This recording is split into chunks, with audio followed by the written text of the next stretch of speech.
मैं कक्षा 12वीं के बच्चों को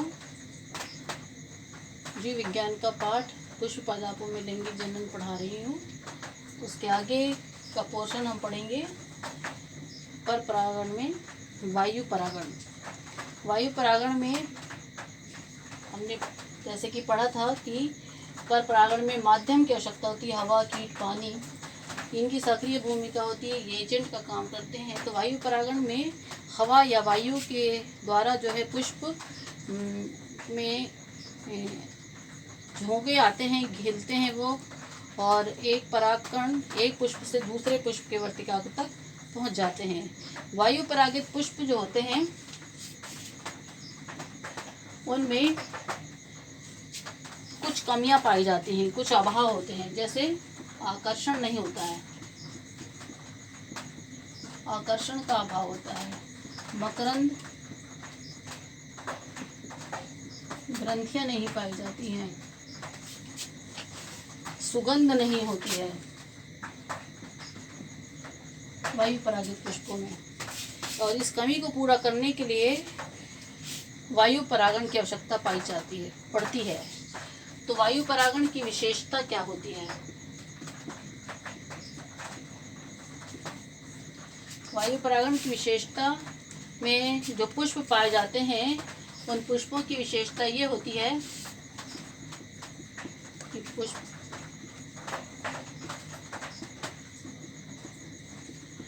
छोटे होते हैं। दूसरा, असंख्य परागकण उनमें पाए जाते हैं, अनगिनत परागकण होते हैं। फिर वर्तिकाग्र जो होता है वो पक्षवत, शाकित या रोएदार होता है।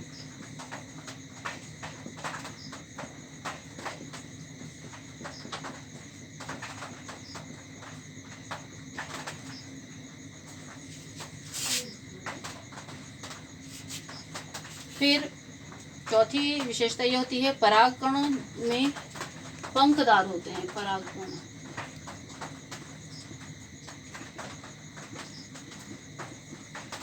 पांचवी विशेषता होती है कि इनके पुंकेसर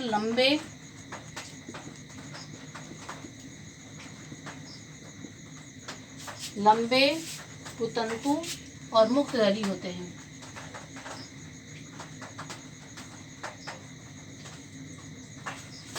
फिर पुष्प भड़कीले नहीं होते हैं, परागकण हल्के और चिपचिपाहट रहित होते हैं।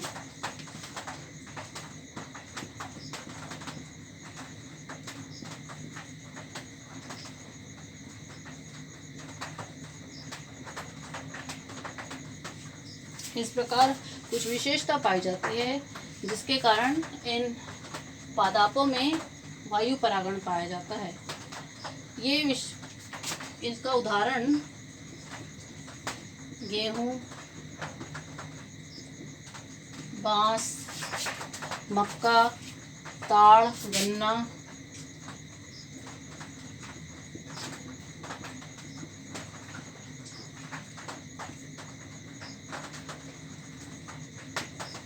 इनमें वायु परागण पाया जाता है। वायु परागित पुष्पों में अंडाशय में केवल एक बीजांड होता है और पुष्पक्रम में असंख्य पुष्पगुच्छ होते हैं। जैसे कि मक्के के पौधे में करोड़ों परागकण होते हैं और मक्के के पौधे के शिखर पर नर पुष्प का पुष्पगुच्छ होता है जिसे कि टेसल कहते हैं, और तने के आधार पर मादा पुष्प लगे होते हैं और वो स्थूल मंजरी या स्पेटिक्स से ढका होता है। ये अनेक नरम, लंबे और रेशमी धागे जो होते हैं वर्तिकाग्र से बाहर निकले हुए होते हैं और स्वतंत्रता पूर्वक लटके होते हैं। परागकोश फटते ही परागकण हवा में बिखर जाते हैं और मादा पुष्पों के वर्तिकाग्र पर पहुंच जाते हैं और इस प्रकार से ढेर सारे परागकण जो हैं वेस्ट भी हो जाते हैं। इसी प्रकार घास में भी वायु परागण पाया जाता है, घास। दूसरा प्रकार पढ़ेंगे हम जल परागण।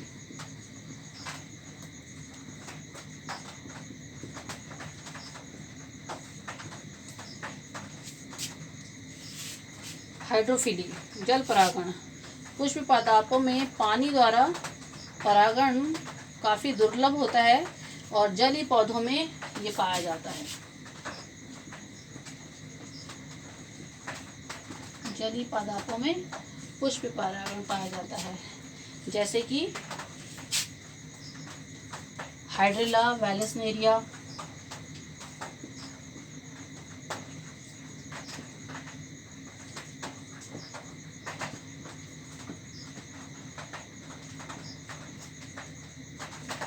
इनमें जल परागण पाया जाता है, लेकिन कमल में वायु परागण पाया जाता है।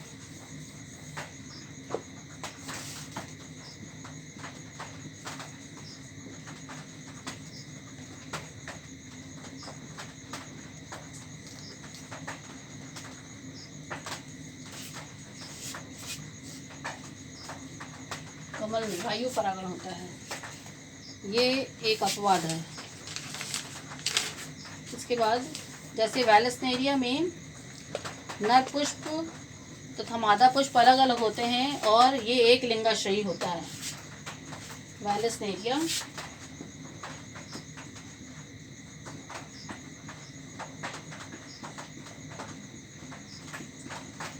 एक लिंगी होता है।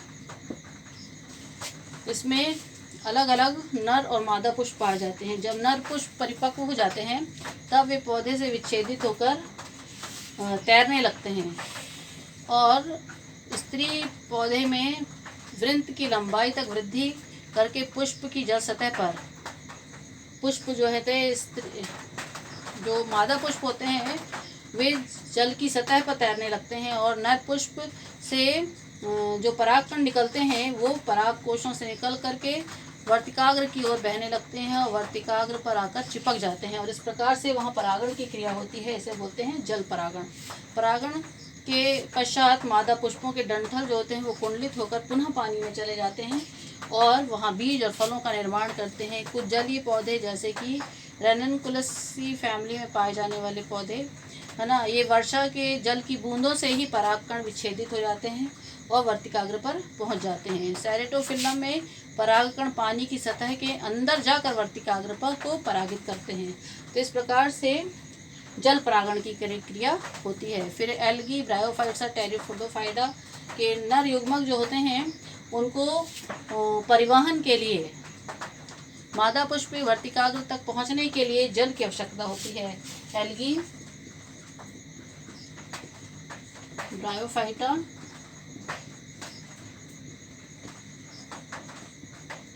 और टेरिडोफाइटा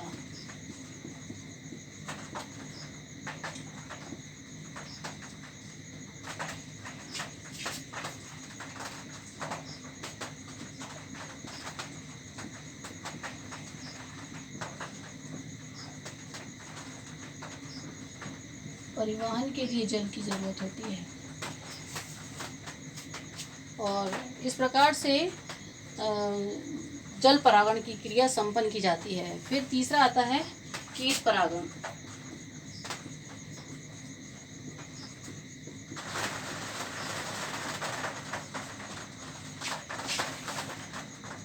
कीट परागण उन पुष्पों में होता है जिनमें कि मधुमक्खियां, तितली, भृंग, बर के द्वारा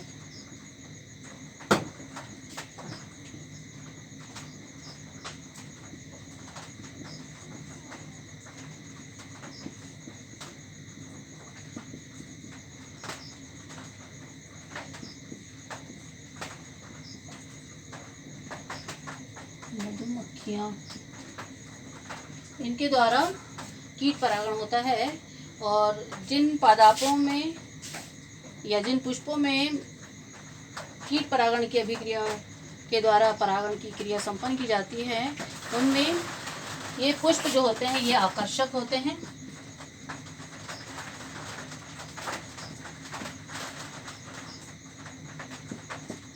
इनमें मकरंद ग्रंथियां पाई जाती हैं जिनके की आकर्षण के कारण कीट इनकी ओर आकर्षित होते हैं और ये अभिक्रिया को या परागण की अभिक्रिया को संपन्न करने में मदद करते हैं। तो कीट परागित पुष्पों में कुछ विशेषताएं पाई जाती हैं।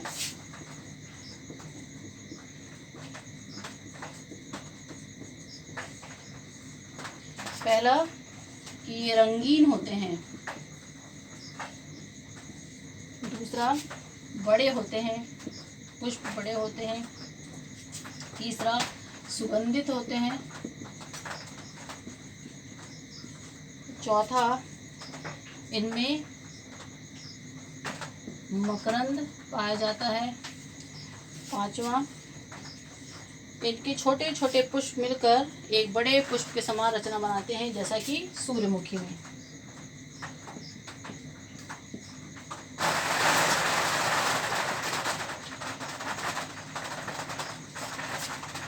फिर इनका वर्तिकाग्र जो होता है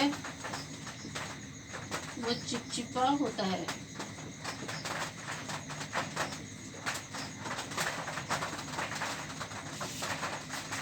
जिससे कि परागकण इस पर आसानी से चिपक जाते हैं। और सातवां, परागकण